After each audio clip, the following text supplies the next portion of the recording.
એ બહુ ધન્ય પળ હતી મારા જીવનની. ગાંધીનગર ટાઉન હોલ ની અંદર જયારે સેરેમની હતી, મારી સાથે 70 કલાકારો અને એમાં મારા બધા સિનિયરો, ડાયરાના, ભજનના, સુગમ સંગીતના, નૃત્યના, અને 70 કલાકારોમાં સૌથી નાની ઉંમરનો હું, મતલબ 32 વર્ષે ગુજરાત સરકારે મને અને મારા પિતાશ્રીને, મારી ઉંમર ઘટતી હતી એટલે મને મારા પિતાશ્રીને બંનેને કમ્બાઈન સંયુક્ત ગૌરવ પુરસ્કાર આપવામાં આવ્યો પિતાશ્રીને ભજન માટે. અને મને ગુજરાત સરકારે મારા ગુજરાતના ગીતો મેં લખ્યા, અને ખાસ કરીને લગભગ 40 જેટલા ગીતો, જેમાં જુદા જુદા યુવાનોને ગમે એવી રીતે ગુજરાતની વાતો મેં લખી છે.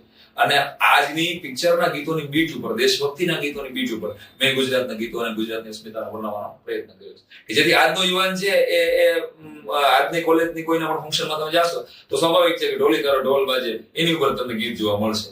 તો મારું સપનું છે કે મારે ગુજરાતના ગીતો ઉપર આજના ગુજરાતના યુવાધન નચાવવા છે. તો એ સપનાને સાકાર કરવા માટે મેં એમાંના ઘણા બધા ગીતો લખ્યા, જે મેં ઘણા બધા સરકારી ફંક્શનોમાં ગાયા.